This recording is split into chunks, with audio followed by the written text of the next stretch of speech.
Sementara itu pemerintah terus memberi perhatian besar pada kasus judi online. Presiden Prabowo meminta jajarannya menindak tegas judi online. Siapapun yang menjadi backing harus diberantas karena bisnis haram tersebut sudah sampai pada tingkat mengkhawatirkan.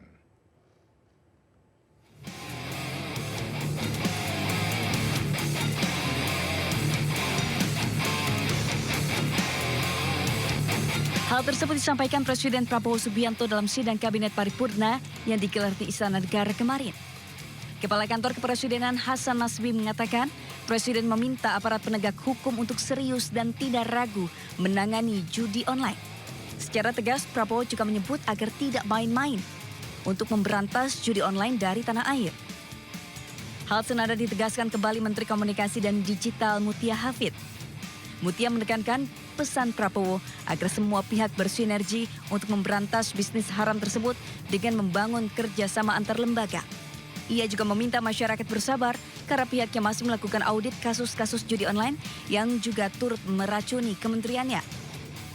Tidak boleh main-main untuk mengatasinya. Yang pertama adalah persoalan judi online. Penegak hukum tidak boleh ragu untuk menegakkan hukum, ya. Jadi Jaksa Agung, Kepolisian tadi yang diminta oleh Bapak Presiden. Dari Kemkom Digi saat ini posisi kami adalah membuka pintu selebar-lebarnya. Kami belum bisa melakukan perbaikan sistem secara masif karena yang saat ini tengah dilakukan penyidikan. Jadi teman-teman mohon bersabar. Secara tegas Prabowo juga mengingatkan tidak boleh ada backing-backingan dan judi online harus diperangi karena mayoritas korbannya adalah masyarakat tidak mampu. Di sisi lain, warga juga meminta pemerintah untuk menghukum seberat-beratnya para bandar judi online yang acap kali membuat resah. Mau diberantas pun sebenarnya ya gak bisa gitu karena yang terlibat ya orang-orang dalam. Kalau pelaku judi online-nya mungkin yang ini ya pemilik website kali ya. Pemilik website pastinya satu dihukum seberat-beratnya karena itu udah merugikan negara banget. Hingga kini kepolisian telah menangkap 15 tersangka kasus judi online di mana 11 diantaranya merupakan pegawai Kementerian Komdigi. Sebanyak 3 dari 15 orang yang diamankan berperan sebagai pengelola kantor satelit yang berfungsi untuk melindungi atau membina ribuan situs judi online di Indonesia. Dari Jakarta, tim Liputan iNews melaporkan. Ya, sementara itu Presiden Amerika Serikat Joe Biden mengucapkan selamat kepada Donald Trump atas kemenangannya di Pilpres Amerika Serikat 2024. Ucapan selamat kemenangan Trump juga disampaikan Presiden Republik Indonesia Prabowo Subianto. Presiden Prabowo sendiri rencananya akan lakukan lawatan kerja ke Amerika Serikat dalam waktu dekat.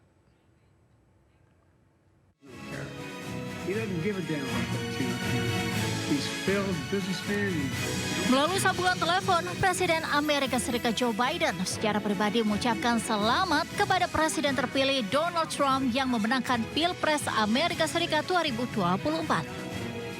Biden juga memastikan kelancaran transisi kekuasaan dan menekankan pentingnya upaya menjaga kedaulatan negara. Dalam pembicaraan, Biden juga mengundang Trump untuk bertemu langsung di Gedung Putih. Selain menelpon Trump, Biden juga bicara dengan Wapres Kamala Harris. Meski kalah, Biden tetap mengapresiasi perjuangan Wapres keturunan Asia tersebut.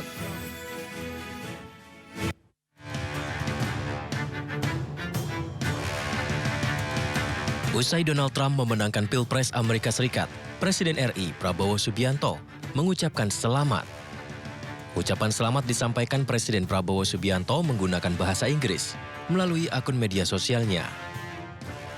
Presiden Prabowo menulis ucapan selamat untuk Donald Trump atas terpilihnya beliau sebagai Presiden ke-47 Amerika Serikat. Indonesia dan Amerika Serikat adalah mitra strategis yang memiliki hubungan yang kuat dan beragam. Diharapkan dapat bekerja sama untuk peningkatan kemitraan, perdamaian, dan stabilitas global. Presiden Prabowo rencananya akan melakukan kunjungan kerja ke Amerika Serikat untuk bertemu dengan Presiden Amerika Serikat saat ini, Joe Biden. Namun, Presiden Prabowo kemungkinan juga akan bertemu dengan Presiden Amerika Serikat terpilih Donald Trump. Kita juga akan ke US juga kan ya. Saya bersama-sama dengan Bapak Presiden juga akan ke sana. Ya, kita juga akan terus mempererat hubungan antara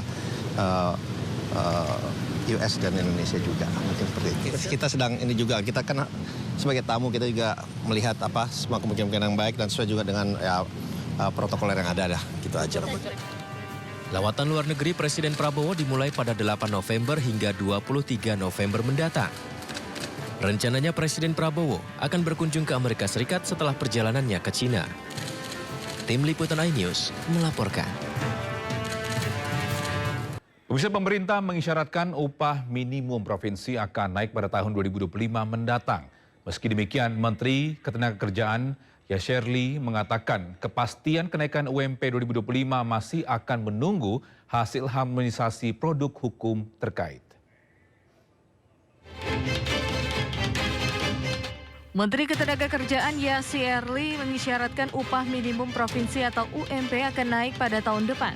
Hal tersebut diungkapkan Yashirli usai pembahasan bersama dengan Dewan Pengupahan Nasional serta Lembaga Kerjasama atau LKS Tripartit yang melibatkan pemerintah, pengusaha, dan perwakilan pekerja. Namun ia menyebut detail kenaikan dan formulasi akhir kenaikan UMP tahun depan masih dalam tahap pembahasan. Yashirli menyampaikan bahwa pihaknya telah menggelar 2 kali rapat dengan Dewan Pengupahan Nasional dan LKS Tripartit untuk mematangkan peraturan menteri terkait kenaikan UMP. Yashirli ingin memastikan peraturan terkait UMP tahun 2025 akan mampu berpihak pada pekerja berpenghasilan rendah, namun tetap mempertimbangkan kepentingan dari dunia usaha. Meski demikian, Yashirli membantah adanya kemungkinan UMP akan turun.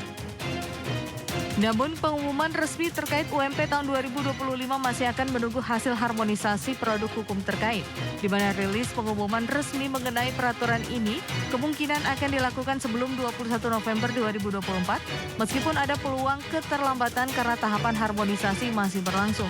Pemerintah berharap melalui proses ini kenaikan upah minimum yang disepakati nantinya dapat menjawab kebutuhan pekerja sekaligus menjaga stabilitas dunia usaha.